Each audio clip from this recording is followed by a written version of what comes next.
Welcome to That Card Collectors Podcast with your host, Ian Taylor. Right, I have to click it again to stop it because otherwise it goes. Anyway, hello everybody. Welcome to That Card Collectors Podcast. My name is Ian Taylor. With me this week is Josh. What it is Jason. Hello. Oh, we have someone very special with us here this week. It's Amanda, the Graded Gamer. Hello. And we have a very special guest this week. We have Tony Sirianni from Upper Deck. Hello, Tony. Hello, guys. Thanks for having me. You're very welcome. Can I call you T? Feels overly familiar considering we've only just met. Yeah, I don't know if I will call you T, but you know. Totally comfortable with that. Okay, good. So Tony, we've, as I was saying just before we started recording, having spoken to so many people at Upper Deck over the years, in this and previous incarnation of the podcast, it feels like Grant has been keeping you in the cupboard and keeping you out of our reach. Is there any are you like the secret weapon? I guess. I mean, that's a compliment. I'll take it. Yeah. I mean, I know. Again, I know we've spoken, I think, on some phone calls or some video conference calls over the years. But yeah, it's surprising to me to hear that I'd never been on here yet. I'm a fan of the show, a longtime listener, first time caller. But yeah, I guess there's a little bit of keeping me in the cupboard, keeping me busy with other things to do. But yeah, happy to do it. Guess it's never too late. No, indeed it isn't. So tell us. I know your job title, but because we've never spoken, tell us and all of our listeners, of course, how long you've been at Upper Deck and what it is that you do there. What's your role? Sure. So yeah, my current title, my newish title is product development department manager. So I do manage a team of other product developers, product specialists that build a lot of our sets. A lot of them I used to build. So for many years, it's been almost 10 years now that I've been with Upper Deck. Started out as associate product manager, building out a variety of different hockey sets. Eventually got my hands on Goodwin. Grant trusted me with the keys with Goodwin Champions, worked on that set for many years.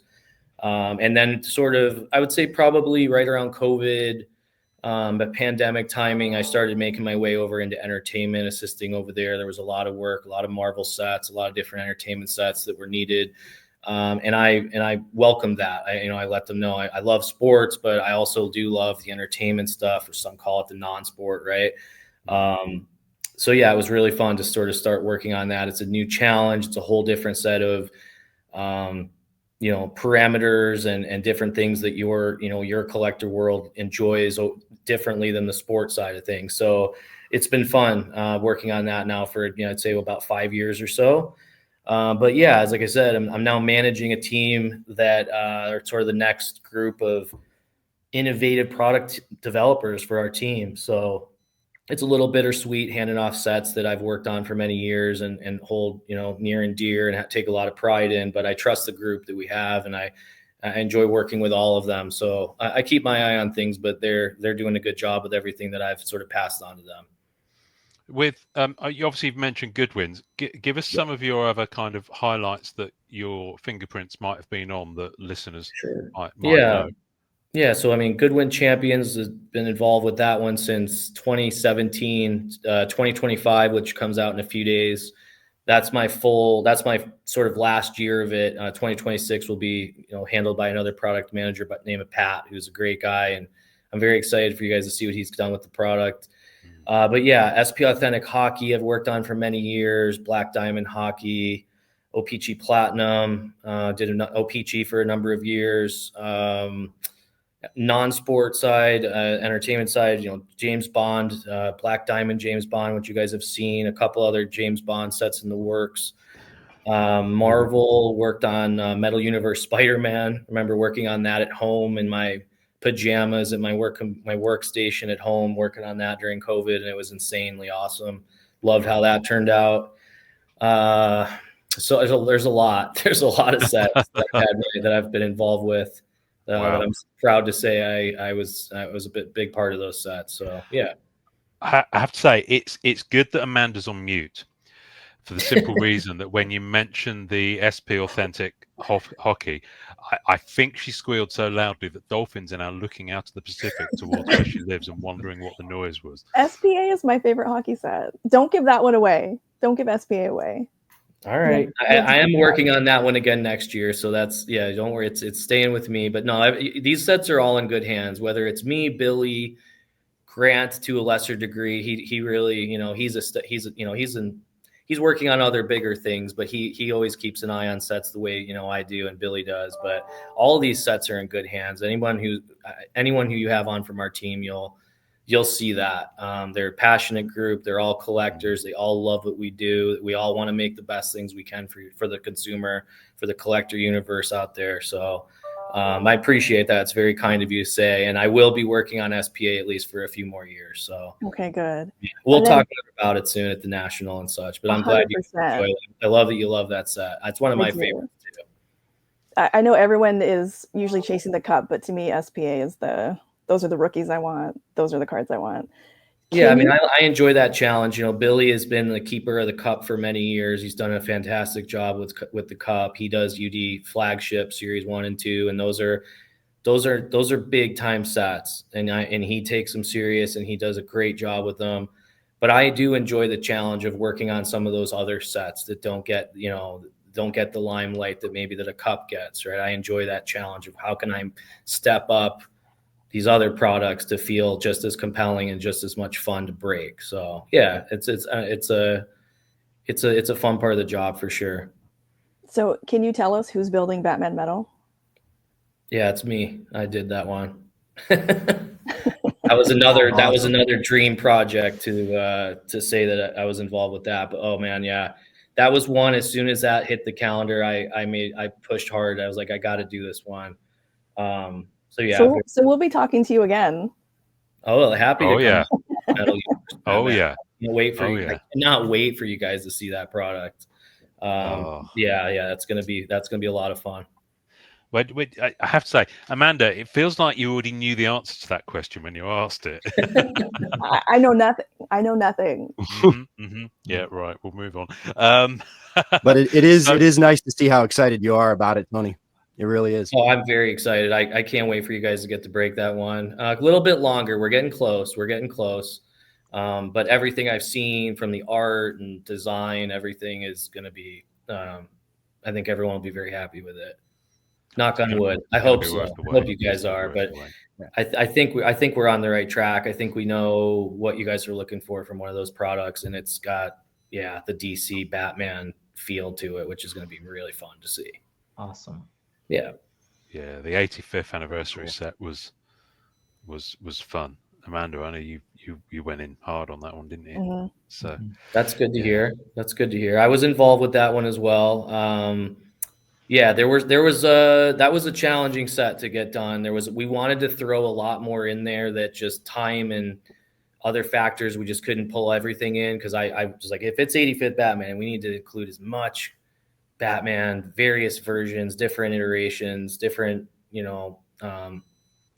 whether it's film, live action, cartoon, comic. But yeah, I thought we did a good job with what we had to work with. But yeah, that's awesome.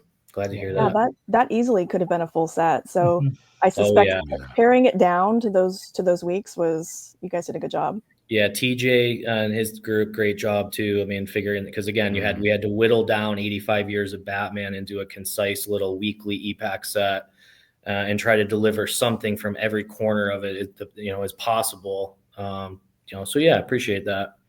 But it worked, because it's like when you're panning for gold. You end up just with the nuggets. You get rid of all the other stuff that you don't want. So it really felt like. I think it did it justice. I think if you'd had more fat on the bone, I think it would have been maybe a little bit. You get too lost in it otherwise.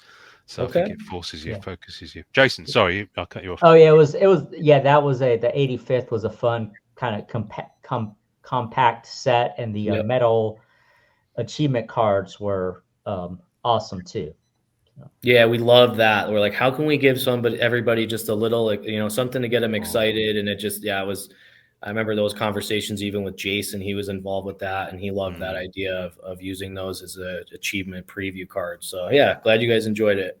Oh, that is nice. I do believe Amanda has me some of those metal cards. I do. I've got Ready the to- full set for you, so don't buy Oh, those. oh, so excited. Yeah, you see, I had the week because I know TJ Nice. was being rolled out to all the content folks, and I had him for week 2 when we were talking about the movie posters, and it was the perfect week for me because I'm more of an on-screen kind of DC guy. But having you either Marvel or DC a lot of the time for comics. It's like Sega and Nintendo. It's like a lot of people do swim in both, but you either one or the other. And I was always Marvel, but for movies, you've had DC, you've had top quality DC superhero movies since the late 70s. Marvel's only really got its act together in the last 15 years. It's true. So, although there've been a lot more Marvel movies, there've been some absolute corkers, generation defining DC movies, I'd say. So yeah, that was a pleasure to be on that one. But we are here this week to talk about, let's get to it.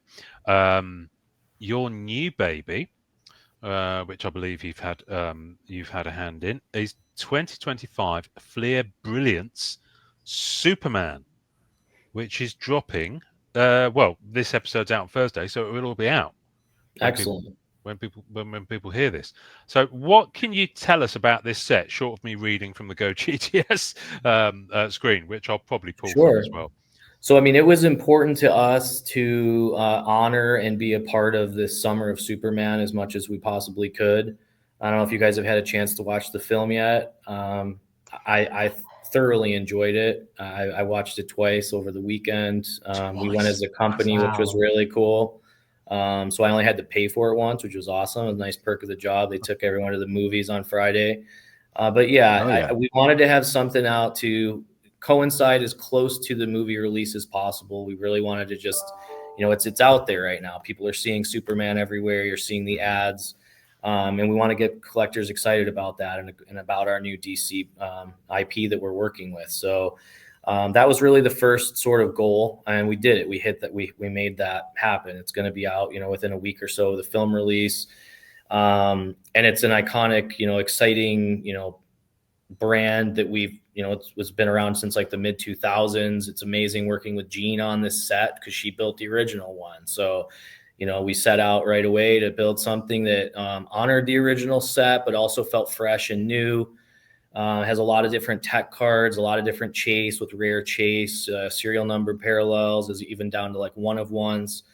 We are using publishing assets, so it is a comic book based set. Don't worry, there's always plans in the works to do more of the DC live action stuff as well. But as you guys know, in the current industry in Hollywood, it takes time to get those sets out the door. You really don't see that sort of stuff coincide with a film or a show release. It usually comes later.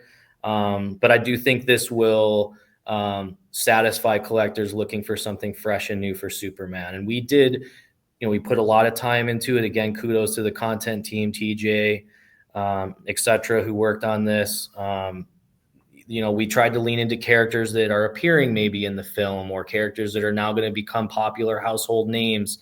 As I sort of see the way things going with this movie. So you're going to see the iconic characters that you're expecting from Superman publishing. But we did make sure to put an emphasis on themes or characters that may also be appearing in the film, just to give it some connection, if that makes sense. Can I just rewind slightly? You mentioned something there, and it's something that I'm not aware of. And so just in case any listeners aren't either, you mentioned a previous set and you mentioned Jean. Talk to me about what you mean by that reference. Yeah, so we have the pleasure to work with on our design team with Upper Deck. We have one of the original members of like the Skybox Fleer design team, Jean, who was a part of all of that in the 90s and early 2000s, now works with Upper Deck. So when we're building out any product, really, we lean on her for her suggestions and expertise with new print technologies, but also her knowledge of like, how did they really make those Jambalaya cards in 97, or how did they make those platinum portraits cards. Like, we have someone in-house who is literally the expert on all of that stuff. And it's a great just process of learning and, getting her knowledge, getting her feedback, but then again, also how can we push the envelope and come up with something new? And she pushes us to do that stuff. So it's a great partnership, but yeah, that's basically what I meant by that. Oh, sorry, Ian. No. I was about to ask. Am I right in thinking that her and was it her and her husband were original that's right. designers and the color palette and all that and the technology of the original PMGs? That's right. Okay. Yeah, that's I trading cards fangirled royalty. so hard over her when I met her at the National. Right. Okay. She will also be at the National, so if you're there, you can get to meet Jean. We'll try to introduce her. She's so nice. I would love. I'm going to be there literally with roving microphone. So if she's willing to give me a very, very quick, 10-minute, I'll give her a heads up chat for the podcast. That would be lovely. I'll be there. Listen, I'll be there doorstepping everyone, quite frankly. So I'll be. I think part of maybe of what Ian was talking about was we haven't seen Brilliance before in non-sport. So that's Brilliance is like a legacy. What do you want? How do we call that? It's like I don't want to say it's a sports brand.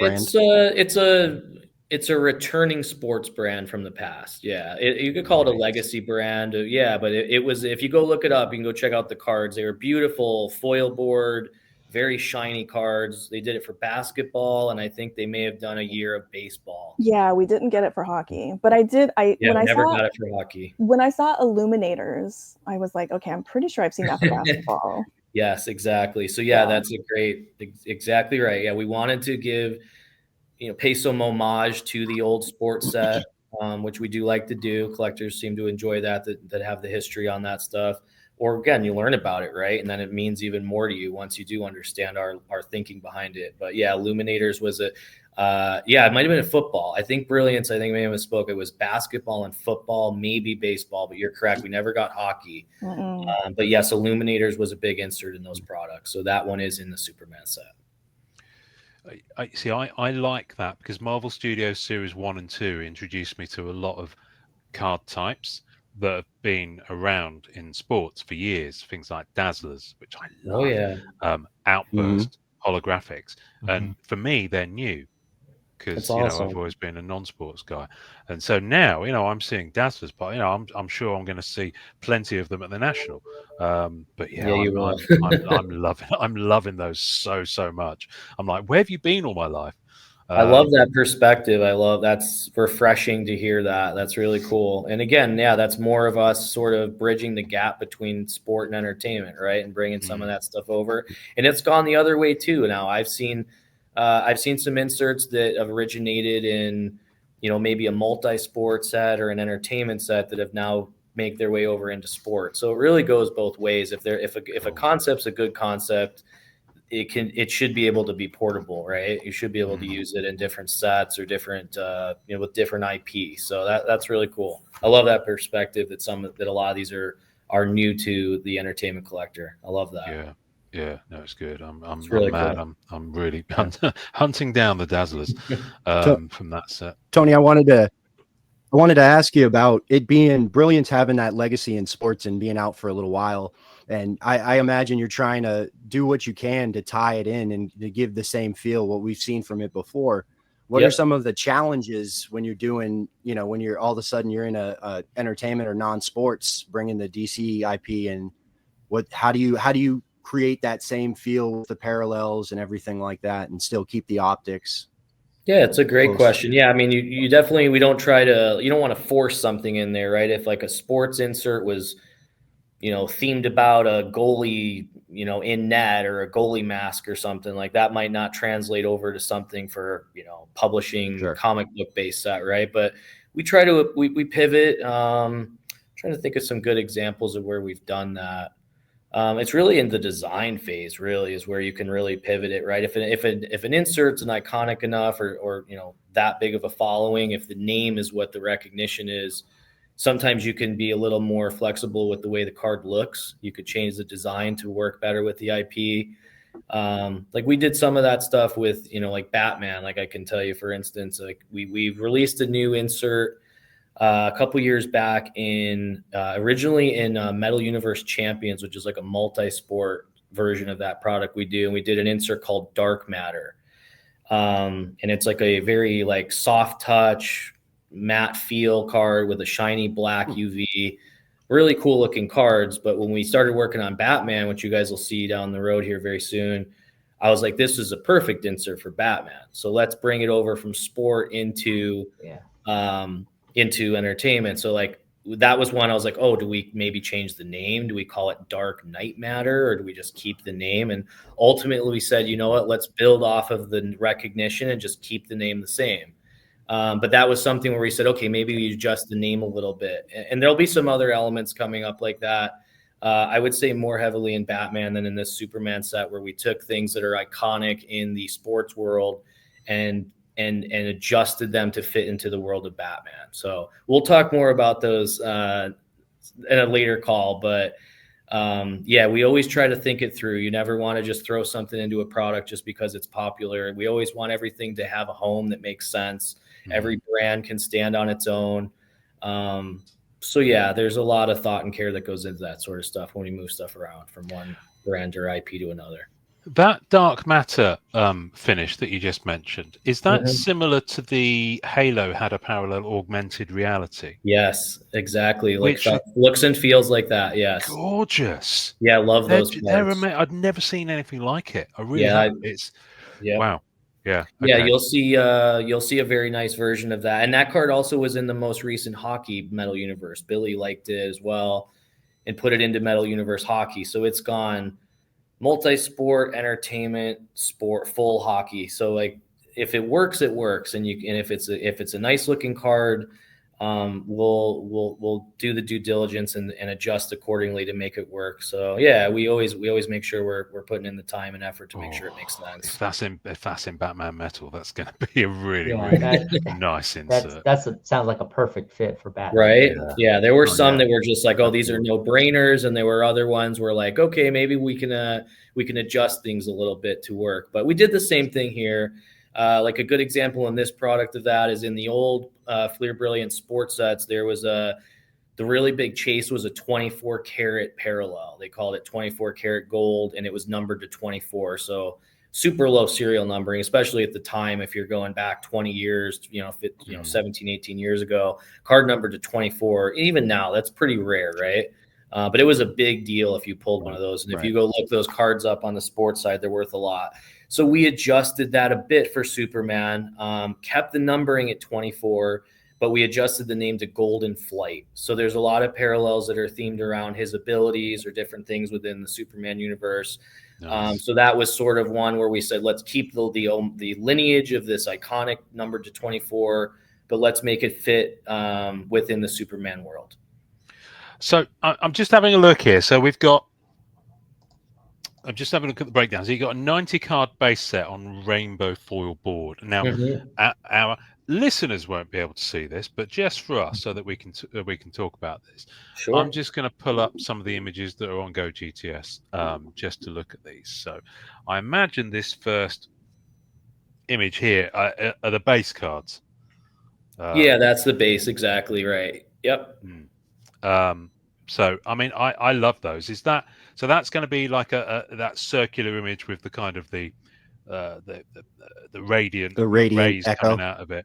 Yeah, exactly. That's going to be foil shiny, yeah. Exactly. Yeah. So that whole board will be shiny. But we did, again, kudos to the design team and everyone involved, that we did do like a two-tone of the foils. What I mean by that, and you'll see it on the actual cards, and I have seen actual printed cards to confirm we're good to go. The interior circle will have a unique foil treatment, pattern treatment than the outer edges of the card. So especially on the parallels, it's gonna really pop. You're gonna have the color shift, the pattern foil. But again, just the way we sort of isolated it and did a really good job of using opaques to let the others just be straight foil board. It's going to give a really cool two-tone effect, if that makes sense, when you see the cards in hand. Nice. Yeah, Nice. very excited. I personally haven't held them in hand, but I have seen images from the printer to see finished cards. Yeah. But yes, they're going to be very shiny, very beautiful cards when you get them in hand. Oh, can't wait. One thing that I did like from the checklist is that the parallels. It really harkens back to the 90s for me, because you've got different parallels for different places that they're purchased. So you've got the red parallels are in the Target blasters. There's yellow parallels in GameStop. I believe Walmart have a different color. Let's see if I can find the Walmart one. Yeah, you're right. Blue. Yep. And then we tried to sync them up with the colors of the stores or the retailers. But yeah, exactly right. Nice. So every pack, if you go to get any of those retail exclusive boxes, every pack will have one color parallel. Yeah, and we went red for Target, blue for Walmart. There is one other one. I'm drawing a blank right now. It's purple in the mega box. Purple. Thank you so much. The mega box. So yeah, there's two different size boxes. There's a standard blaster and there's a mega box. So yeah, the purples are in the mega, and then GameStop, as you mentioned, has the yellow. So yeah, there's something unique in every different box to go look for. I really dig that. I really like that. Good idea. Well, I'm really going to be running around looking for all the. Yeah, right. Literally, Jason spends all his wages on gas money going from place to place to try and find blasters. So, and the rest of it goes to blasters. Yeah, the rest of it goes to the blasters. Happy hunting. I hope you find some out there. Keep me posted. But yeah, I'm excited to see this one out in the store shelves. I think it's going to be a really fun break. Listen, Tony, there's no other way to say this, but there's a reason why my hotel is only 2 blocks from a Target near O'Hare Airport. So, okay. So yeah, I'm gonna be scratch the retail itch. I love it. I love Amanda, it. Yeah, I mean, it's not the only thing I'll be buying there, but yes, I'll be very much enjoying that. So then you've got some other parallels, and I really like this. The numbering on one of them. It's obviously going to be much more obtainable, but the red heat vision is numbered to 1938. Yep, nice. That's great. I love that sort of stuff. Very much like good. Yeah, just a little nod to the very beginning of things, right? Very first issue, first appearance, exactly. Yeah, that's right. So that's, we wanted to have we always want to try to include. Grant does a really good job of teaching us and encouraging, like. It's always great to have those rare chase colors, right? But it's nice to have a color or two or a parallel level that's a little easier to obtain, because people, if it's a nice looking set, you want to go get those cards, right? So that was the idea behind that for sure. Yeah. Then you got the blue X-ray parallels, then numbered to 999.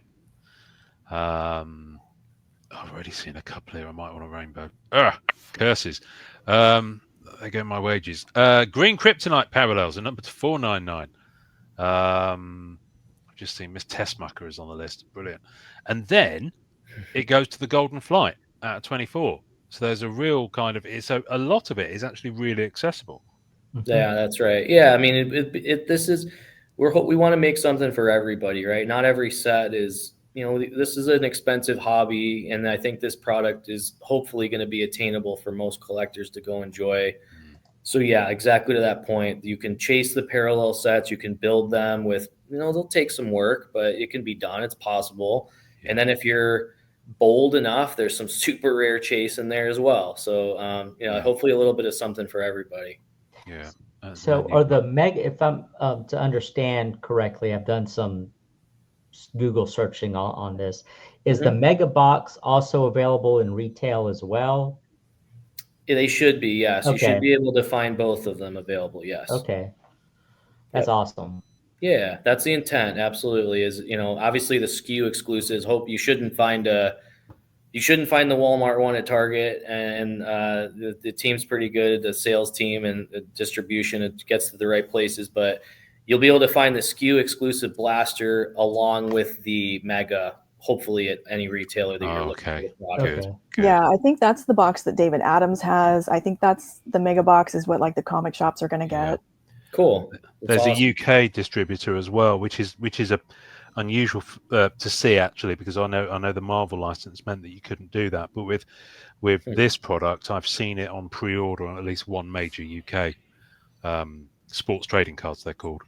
So as by the name, they don't usually do non-sports, but they've got a mega box on pre-order for a pretty decent good sign. price, That's a good sign, I think, right? I think people are excited for this one. Yeah, good to hear. I love that. That's awesome. Well, it was on their email earlier on, so they're promoting it as well. So I think I might have a little tickle and pre-order one of those. Mainly because the mega box has. So I was just going to say, you've got the 1-on-1 purple explosion parallel of the base cards, but then you've got Illuminator cards showcasing 15 key characters and their respective superpowers, and there's a green parallel of that, numbered to 25, that's exclusive to the mega box. So I like the fact that the mega box has got something exclusive as well, along with the green kryptonite. So yeah.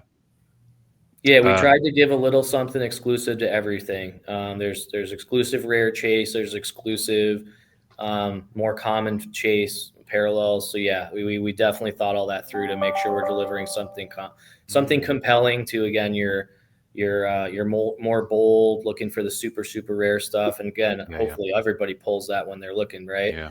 But yeah, we definitely put a lot of thought and care into how all the different parallels would be delivered. So tell us, it doesn't have any images of the Illuminators cards on the images that I've got here. So tell us what they're going to be like. Yeah, so those are going to be rainbow foil with what we call a treatment. It's almost going to give like a motion effect. So when you move the card in your hand, there'll be elements of the card that'll give almost the illusion of motion. It's a coating pattern that's applied to the cards, but yeah, it's going to have very beautiful rainbow foil board shine, again, with color parallel shifts, along with the addition of that coating, which I think is going to give it a nice extra pop. Okay.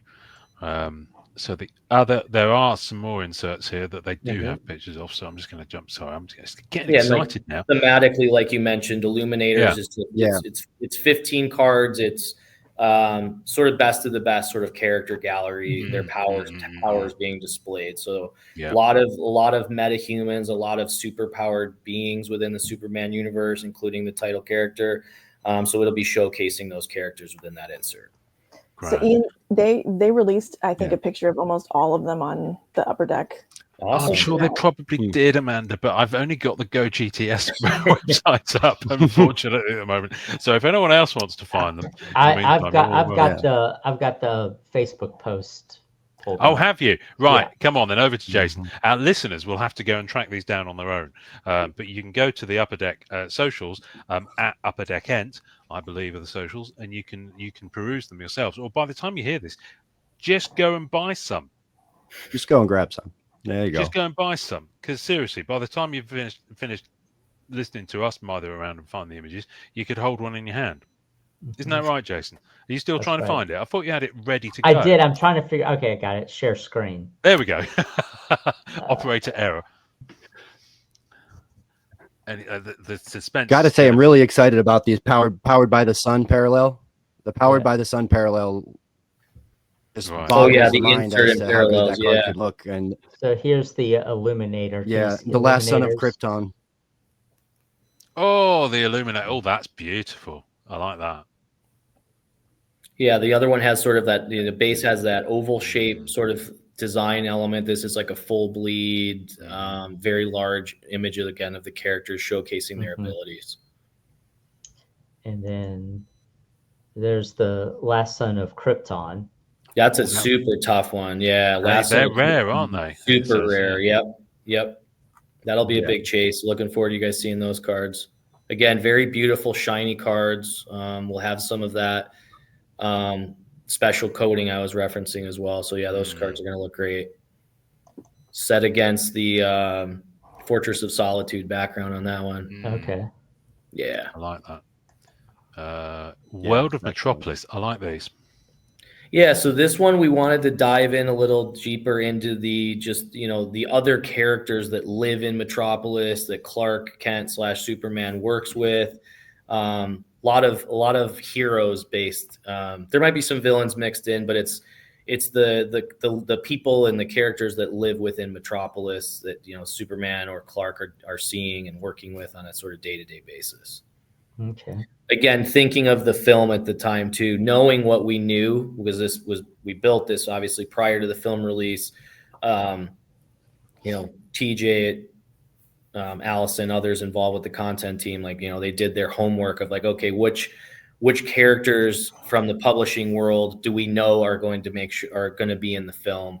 So again, sort of emphasizing again a leaning into linking up with characters that are both in comics and in the movie that just released.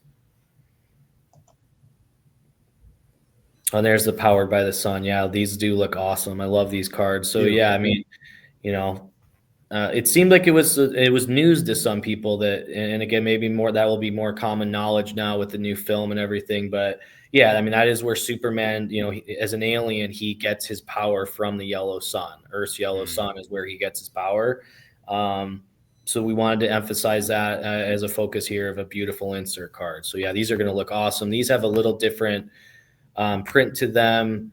Those are going to be, they're going to have like a holographic film treatment. So again, very colorful foil board, but again, also set against like a holographic, unique pattern treatment. That's again, when you have the hold the cards in hand, they're going to look beautiful. I would say a lot of these, the photos, the mock-ups just never really do them justice till you see the cards in hand. But especially this one, I think this thing's going to look really beautiful when you see it. Can I just say, actually, while we're on that subject, shout out to your marketing guys who are finally getting some images out there of some of the stuff that's on APAC, especially like the Matrix set. Yeah, they're actually showing some images of the cards in hand on the socials, so you know that people can get a real sense of them. I mean, Amanda and I were going through some the other day, and it really helps. Our marketing staff's working hard. They've got to go through a lot of levels of approvals and other things to make sure everyone's comfortable with what we're showing. But I think they've been doing a great job as well. And we'll be able to show you guys live cards of this one soon. So as soon as we can, we definitely will. Well, I'm looking forward to the little video that Billy always does with a couple of you all lined up. Oh yeah, I'm sure me and Billy. Billy King. Yeah, I'm sure I'll be doing a video with him very soon. With the little like wooden paneled red background room that you've got there.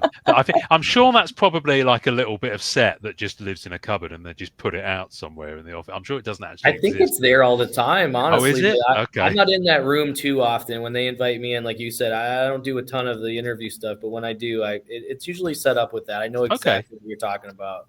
All right, fair enough. Pretty funny. I have this idea in my head that it's maybe Jason's office the rest of the time because it's so plush and gorgeous, and you know his PA is just sat there typing away while they're on video. Anyway, so Jason, you're so good at this. Can I like have you drive and do the images all the time? Because I clearly can't talk and do the images at the same time. I'll be happy to be the background. I can barely do either competently. The technical guy. Yeah. Okay, good. So wait, am I wrong in that we've now seen, you guys have released images for every one of these cards except the Superman Revenge Squad. Why are you making me wait on the villains? Great question. I'll pass it along. I'm not really sure, honestly. I wonder if they're still. Well, I don't know. That's a really good question. I've got to say, I can't even. Oh no, they are there. Sorry, it's just like a throwaway 5-card bullet point on the Go GTS page, and then it moves on.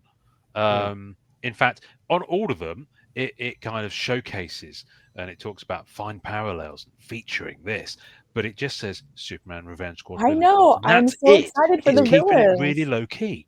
It's got Lobo's in there, Darkseid's in there. Mm-hmm. This is a beautiful crypto here. Oh yeah, the crypto is crypto is I think very quickly going to become a fan favorite as we move forward here. Really, I don't understand. Yeah. No, you see, I think that's where you lose Amanda and I because we're cat people. In every other respect, I'm digging it. It's a dog lover thing. I don't get the dog thing. It's a dog lover thing. Is what it comes down to. I don't want a super cat either, though. Yeah. This is MVP day with the pup. for me. I don't want it. Day with I love those cards. Come on, man. What can you tell us about this insert, the Truth, Justice, and Better Tomorrow? Yeah, this is another super rare chase. It's going to feature a variety of characters, so don't worry if you're not a crypto fan. There'll be some villains. They get their they definitely made the cover of the Daily Planet a few times, messing up Metropolis or the rest of the world. So yeah, this is another super rare chase foil board. Also going to have that holographic pattern effect. But yeah, we wanted it to sort of lean into the Daily Planet and that aesthetic here. So. Yeah, I think they're going to look awesome in hand. That foil board's going to pop in the middle of the card, where the rest has been sort of set up with design elements and opaque. So yeah, it should really pop. It should look really cool. But yeah, those are pretty rare cards. You can find those in all SKUs of the product, in any box. Is it just the image on this post, or there's something wrong with my eyesight? Are these going to be kind of cut a little bit different? It looks like they're. It's so funny you say that, because the first time I saw it, I thought the same thing. But no, it won't be die cut, but it certainly gives that element for sure. The print is angled, isn't it? It's got that perspective. Okay. Yeah, there's some perspective angled, which I think looks pretty cool. Yeah, but it does give the illusion of a die cut at the top of the card. It feels like I'm a little bit drunk looking at it. But when you see when you see the back of the card, it sort of will line you up. You won't feel like you're turned sideways once you see the back of the cards. But yeah, it definitely does give that effect that it looks like it's die cut. I tell you, the card that continually confuses me, even though I've got them in hand, is the mixtape autos from Guardians of the Galaxy Volume 2, because they've got that kind of slant thing going on. And yeah, they look like the cassette tapes, right? I know. But it's another one. It has a weird, it's like a trick of the eye or something. I know exactly what you're talking about. I'm glad you don't do it more often than every 8 to 10 years in sets, but it's fun when you see it. It That's really so is. So what else are we talking about? So the World of Metropolis ones, there are parallels of those. Pulsar, Kryptonite Red and Kryptonian Red and Kryptonian Green. Then you've got, oh my goodness, Powered by the Sun Black Parallel. Now that sounds cool. Yeah, that's going to look awesome. The black with that holographic pattern is really going to pop. Wow. That particular insert parallel is going to, I'm very excited to see that one in hand. Right, I'm getting a mega box. That's it. I'm getting a mega box. Yeah, those are mega box exclusives, I believe. Right? Yeah. So, I got a question about the boxes, because I didn't realize that there was a GameStop, Walmart, and a Target blaster. Are all those blasters going to boxes have a different color or design to them? Do you know? They should have a call out of some kind on them. Yes, there should be. And it should call out telling you what exclusive parallel to look for in the box. Okay. So, yes, I'm thinking instead of going for a full set, I'll just do a box of a rainbow of the different boxes. That's awesome. I mean, yeah, when I went to if you go to the GameStop website, so pre-order, which everybody should do, they have the megas and they have the yellow, and the box is yellow for the yellow. Okay, cool. That's good. Yeah, we'll make sure it's not hard to differentiate. You'll be able to figure out which ones are which. Now, am I right in thinking this is a retail exclusive, so it won't be hitting EPAC? That is fair to say, yes. This will not hit EPAC. That is correct. Okay. All right. Oh, it's definitely going to be a Summer of Superman. Jason's going to be driving around using all his gas money. I was really planning. I was planning just to focus on DC Annual, and this is intriguing since everything's got a shiny aspect to it. Yeah, this sounds delightfully shiny. Super retail friendly, and the prices I've seen. I mean, it's a very and what y'all are offering and what you can get in the boxes. I think this is great. Is this something that we can maybe see a little bit? Or are we going to see more of this sort of thing on the non-sports side from Upper Deck, possibly? Absolutely. Yeah. There's always the possibility of more of these sets. If it resonates and you guys enjoy it, that can definitely steer us to doing more of this stuff for sure. I enjoyed the challenge of building a brand that we hadn't seen in many, many years. And if it becomes a hit, which I hope it does, I'm confident it's going to be an enjoyable experience for everybody. And yeah, there's definitely an opportunity to see it again with other products, other IP, other characters. What we were just mentioning it actually before you hopped on, was the retail sets that you did at the end of your Marvel tenure, the Spider-Man, the Women of Marvel, and the Avengers one, and how surprisingly good quality they were. I don't think we expected them to be quite as not, especially the monumental covers, which I'm a sucker for. And the foiling on those is gorgeous. Amanda, I think you had some in hand, didn't you? Mm-hmm. Yeah. They're really nice. So I kind of imagine that this is going to be equally as surprising in hand, based on what you've told us. Awesome. So I think so too. Yeah, if you like that set, I think you're going to really enjoy this one. Yeah. Oh, Jason, did you go and you bought some of those retail Marvel sets the other day? Yeah, I did. I actually today I bought they're in the living room, but today I bought at GameStop. This is the first time I've gone because I didn't know I've been hearing they had cards, but I actually checked out the local GameStop today, and they had a couple hanger packs of the Avengers and Women of Marvel, and so I grabbed 2 of each, and I think I got a blue parallel out of 2 blue parallels, but no serial numbers. But they're nice looking cards. It was my first experience with the Avengers one, and they're good cards. But I am looking forward to seeing this Superman set. It's nice seeing some DC cards because one of my first sets I ever bought when I was a kid in the 90s was the Return of Superman. That was a big deal. That was a big moment. Yeah, I mean, that's one of the first Superman comics I remember buying was the Death of Superman, and then I was hooked in all of the Return of Superman, Reign of Superman, all the different versions. Like I was hooked after that for sure. Yeah, and I do remember that set. I remember all of that. It's awesome. Definitely Tony, right in my wheelhouse. Would it be fair to say that you've been more of a DC guy in your formative years, or did you swim in both streams? I swim in both. I mean, Batman's always been my number one character. I just always loved the character. I've always had so much fun with the films, and again, comics, the animated series. He's always been number one. But yeah, I mean, I love Marvel's characters. I love what they did with the MCU. I don't think anyone has ever done or will be able to ever match a 23 film series that all connects the way that did. That's insane, the fact that they were able to do that. If someone is ever able to do it again, congrats. And if DC can do that 15 years, from now, I'll give them the applause too. But definitely intrigued with both. I love both. But I do also like seeing like the moment we're in. Like, this is a summer where you've got 2 huge major releases from each.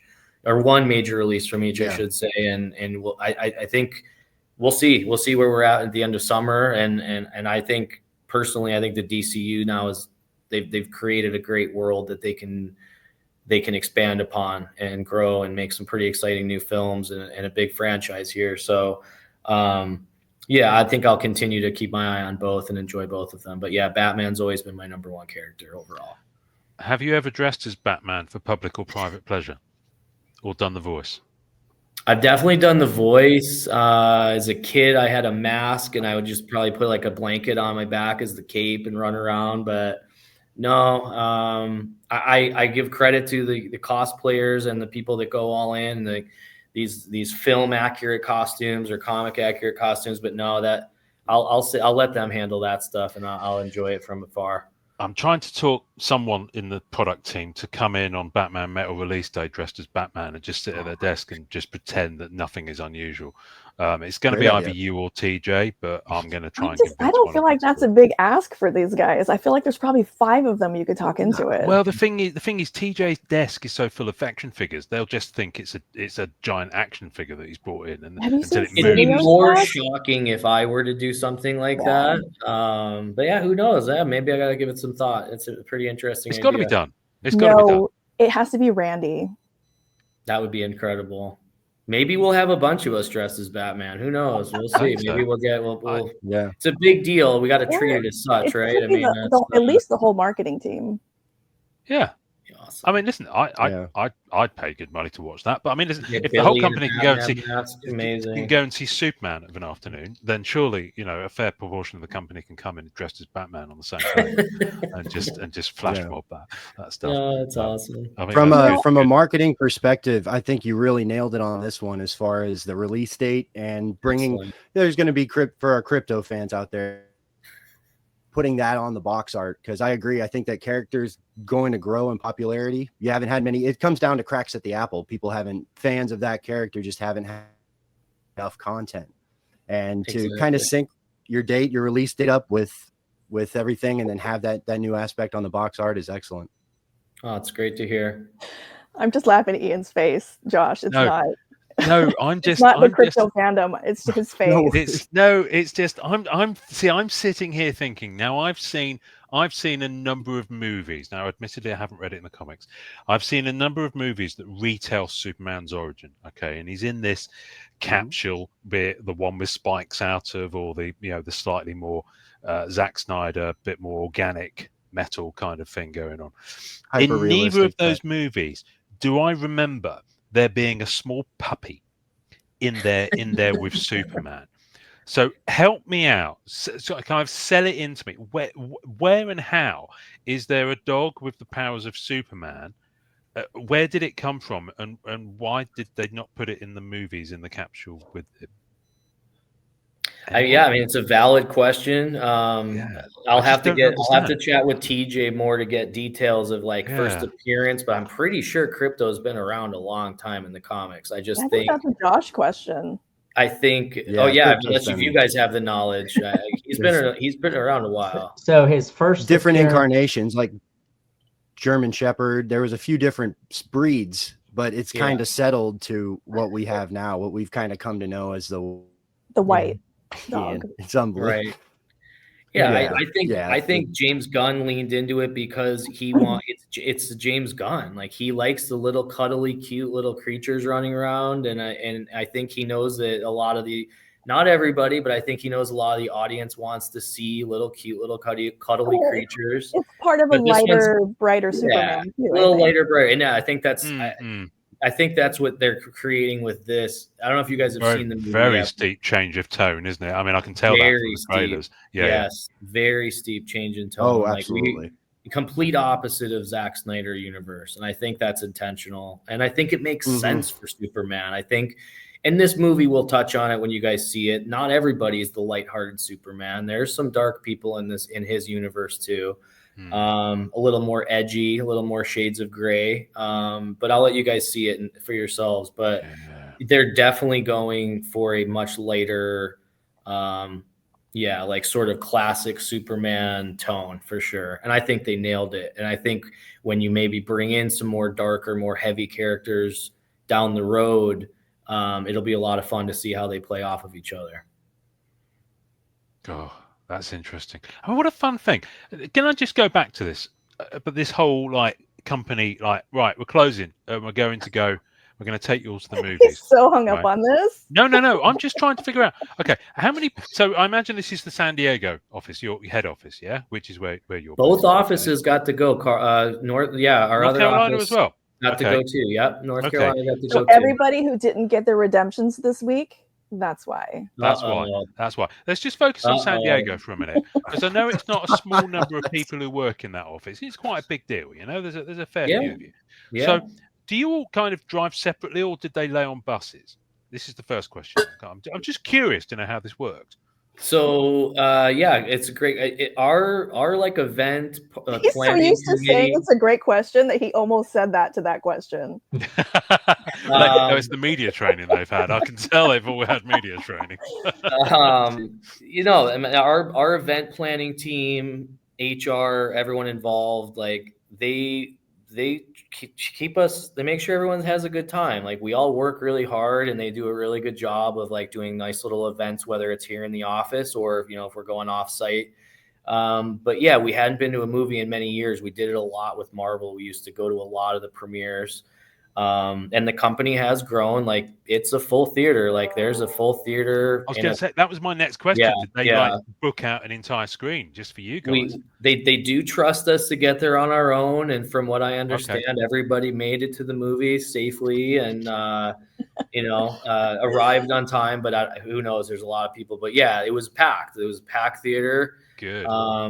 It was right after lunch. It was a nice early afternoon movie. Some people went back to work afterwards. I know I had to jump back on and work a little after the movie, but logistically, I'm glad it's not. I'm building card sets is hard, and managing couple hundred people or so. It's like herding that's cats. Even harder. Even harder. Wrangle us all into a movie theater, and everyone had popcorn if they wanted to, and it was awesome. It was awesome to be with everyone who works so hard on all of this stuff, and we're so excited about our partnership with WB and with DC. So to get to see sort of the first big rollout of this new universe, it was awesome. It was great to be a part of it. That's so cool. That's so cool. So I was just fascinated. I was fascinated by it, and it just feels like, as you just said, it feels like there's a real kind of love and energy behind the partnership. Camaraderie. I see TJ posting that he's working with someone very closely who works at DC, and TJ is like into that comics world. Like, there's no tomorrow. I mean, he's doing two panels, is he? At San Diego, he'll be busy at the con. He's a star at the Comic-Con. Yeah, he's a celebrity over there. He's a comic book, for sure. He's a comic book big timer. Great guy. Love TJ. But yeah, he's very busy at Comic-Con. I saw him last year for like 3 minutes. But yeah, I got to chat with him a little. But yeah, Comic-Con, everyone gets pulled in all different directions, doing their own thing. It's fun. Then we bring it back to the office and chat through our experiences and everything. But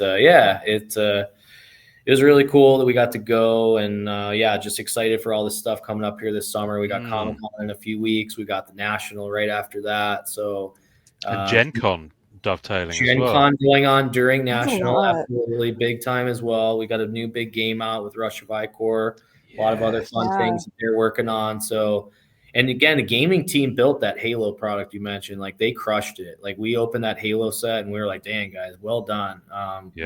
Grant and our team, we weren't too close to that. But yeah, they thought that set turned out phenomenal.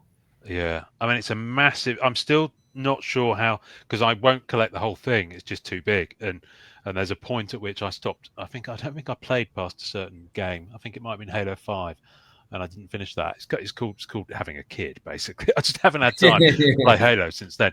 But I'm still trying to figure out how to collect it. And I think that those black augmented ones, just picking up some of those of the nice looking cards. I mean, that might be the way I go with it. But the metal ones out of 117, they just look chef's kiss on that one. They really do. They really do work. But yeah, it's an awesome one. I'm very happy for those guys. They built a great product. Glad you guys are enjoying it.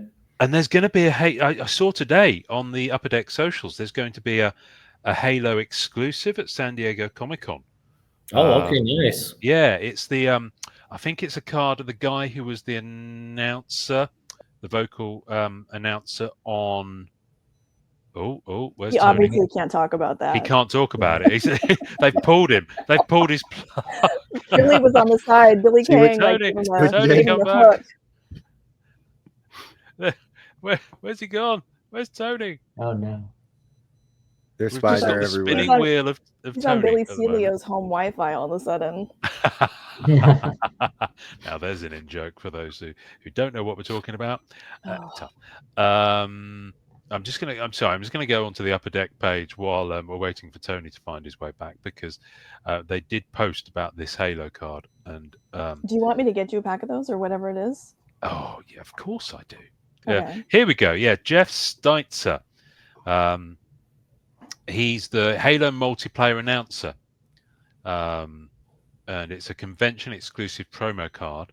And he's going to be there as well. So I don't think the card comes signed, but that guy's going to be at their booth on my birthday, the 24th of July at 1 p.m. So visit our booth and receive an exclusive Halo promo card and have it signed by the captivating voice actor. 24th, that's Thursday. I love the expression captivating, because I'm not sure how to make of that adjective there, because does he keep people captive?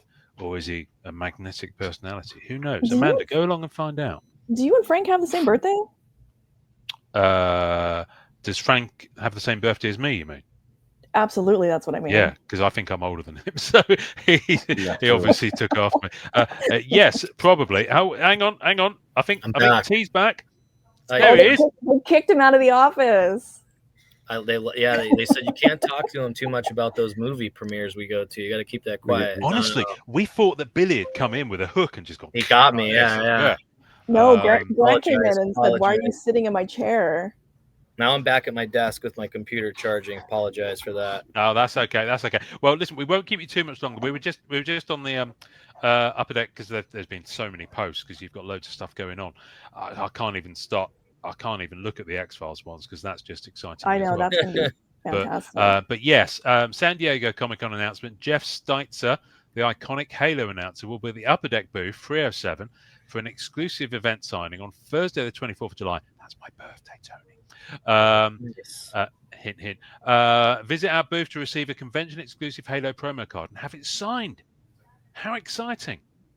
So Amanda's going to queue up for hours to get that for me. Yeah, I'm just not going to do that part. Oh. I will be there Thursday. I'll see what the line looks like. But, I'll see what I can do too, Ian. I'll check it out. And see what I can bless you. See, there you go. Yeah, you're a good man, Tony. So Tony, what can we? So apart from Batman Metal, is there anything else that will have your fingerprints on it that's coming up? And I know I'm talking too much, you guys. I'm sorry. No, please. But I'm staring at this World of Metropolis card. I am not a big Superman person. I love this set. This looks like perfect for someone like me who isn't super into Superman, but this is doable. So I'll get into it. And it does have me hyped for Fleer Ultra Superman. Great to hear. I love that. Yeah, this is totally different sets, but this one I think again there's something for everybody in there. And then getting into original art when we get to Fleer Ultra Superman, it's going to be awesome. So that one is Billy's. He did a phenomenal job with that. Trying to think what else entertainment wise. We mentioned Goodwin, that'll be out in a few days. SP Authentic will be out. We talked about that. We're bounty ready. All right, good to hear. Yeah, it should be a fun bounty this year. What does that even mean? Yeah, the more Ian, it's psychotic. Do you want to explain? Can you tell Ian about the bounty? So the bounty programs are tied to select sets throughout the year, and it's essentially it's like a hobby version of an achievement system. So you collect this bounty set. The Spectrum FX cards are the ones in SP Authentic Hockey, and you collect that set. And they all have scratch codes on the back with barcodes. So when you input those codes on the bounty website, it's sort of like the equivalent of telling EPAC, I now have this card. I'm building towards this achievement. So you build out the Spectrum FX set, and then there's a whole bunch of really cool prizes you can win. Limited rookie cards, a gold set, serial numbered to 50. We introduced black 1-of-1s a few years ago. That we don't really tell people about, but they are in there as part of the prizing system. So it's sort of like a way to encourage collecting on the hobby side, the way that the EPAC achievements do on the EPAC side. And it's just as wild. You'll get people who go live on a break, and they've got their spreadsheets running to okay, who pulled this one? We got to because it's the first what? You want to be first. There's a race to it. Yep. People want to have the first gold set is numbered 1 of 50, second set 2 of 50. Oh wow, okay. People want to be number 1. There's yeah. The rabid fan base of hockey collectors that That's all really want cool. that I've first not set. heard of this. Yeah, it's pretty cool. Fab. Yeah, upperdeckbounty.com. You can check out the website and see all the products that have had them tied to them over the years. There's a really good one coming on Goodwin that you guys will be finding out about, but that's going to have a really nice bounty on it here in a couple days. But yeah, it's something we could certainly introduce on the entertainment side. Oh, maybe don't. Or maybe not. I think that'll break me. I have to say the one thing I've only recently discovered some of the joys of Goodwin by virtue of the coin cards that you've done. And I've got one in hand, and they're just lovely. But I'm obsessed with getting them where the coin is positioned the right way up, because I know they're fixed permanently, but I can't. I know it's going to bug me if I get one that's sideways, right? Because they're fixed. Totally. So I'm going to be looking out for those at the National. Awesome. And also, I think you did some really good stamp ones, like historical stamps. Yeah, I remember doing those too. Absolutely. Yeah, just forays into other collecting worlds, like you said. Coin collecting, stamp collecting. We sort of bridge the two. Yeah, absolutely. Well, American coins, I've kind of dabbled with those before. I've got a couple of books with where you put them in for the different years and the two different printing. We're not nerdy enough already. Let's get into stamps. Stamps, I think, is crank it up a little bit. Too far. Yeah, stamps is people sitting in the corner. There's no ceiling to your level of nerddom. Let's go. Come on, we're talking Comic-Con, National. I mean, I've been doing this podcast for 6 years. You get to be amongst your people. Yeah. That's the best part. You get to be amongst your people. Everyone's having a good time, rocking out to their fandom or their cards. It doesn't get any better than that. Yeah, it's like I'm with my people. I've just realised we missed an insert on Fleer Brilliant Superman. These Superman covers, the covers. Yeah, you know what? I feel the iconic. Sort of what you were asking earlier with the Revenge Squad. I may have been a part of this. I wanted us to emphasize in our marketing the big chase stuff, but those cards are really beautiful. The iconic covers or classic covers, and the Revenge Squad. Those are a one per pack insert, so you're gonna find those pretty common. Good. Not that they don't have their place, and they're beautiful cards. Those should be much easier sets to put together. Yeah. But I think that might have been why I may have played a role in that. But they should get some recognition as well, because they're really nice cards. I'm excited for the Revenge Squad. TJ, they built an awesome checklist. The design of it is really nice too. Hopefully we'll get that up on social for you guys to see it real soon. Yeah, absolutely. Well, I'm looking forward to the little video.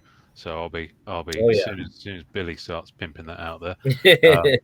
15 cards in the Revenge Squad. I always say this to everyone from Upper Deck, and I know that you're beholden to your vendors in some ways for this one, but the whole 15 and 10 and the things that don't fit in 9-card pocket. Yeah.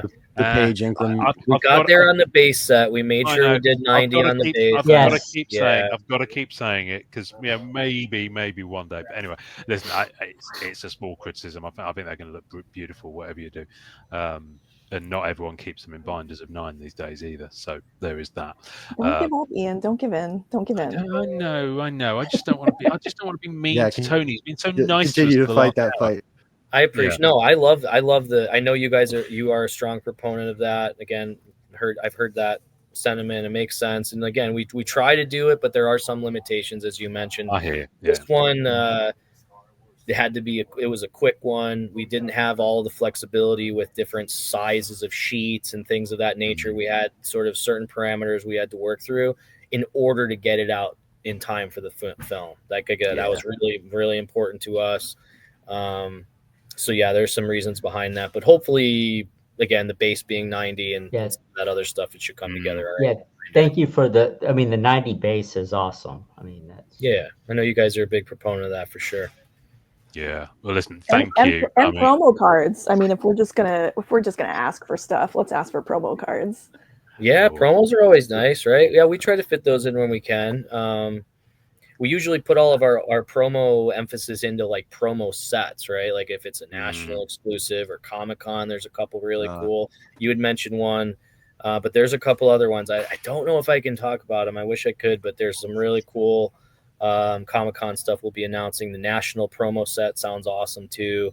So we should be rolling that out to you guys like very, very soon. And you guys non-sport update, it would be crying out for a Flair Ultra Superman promo card. Right, that would be pretty cool. I'll pass it along to Billy. I'll see if what they can do. I'll definitely pass it along. Well, that's beautiful. I remember I've still got the non-sport update Flair Ultra Spider-Man promo, and it was card number 1, but it had red foil. And it's gorgeous. I've got one of those. Yeah, it's really. In fact, I do want to get one of those. In fact, I might take up. I think I've got about 3 copies because I ended up buying extra non-sport updates. So if you know what issue it is, you can actually get that card really affordably, which I've done for a number of other promos. And I might get one and just take it along to PSA and just slab it. I don't care what the grade is. I just want one of those in a slab because it's Ray Largo artwork as well. It's just chef's kisses. Beautiful. Anyway, Tony, thank you. Come back again, please, and I'm looking forward to meeting you in a couple of weeks' time. Absolutely. In Chicago. Listen, thank you as ever for all the good work you guys put into the sets. It really does show through with the the thoughtfulness and the attention to detail that you've put into them, and I think this one's going to be no exception based on what we've seen today. So hats off to you, sir. Thanks a lot, Ian. I appreciate it. Happy to come on anytime. I think some other sets I've got coming here in the next few months. We'll definitely want to have some follow-up conversations when we can chat a little further about all that stuff. So thanks for having me on. Absolutely. All right. Well, Tony, you, I think because you had it written down somewhere, how we always sign off episodes of that Card Collectors podcast. So take it away, Tony. All right. Thanks again for having me on, everybody, and enjoy collecting. He nailed it.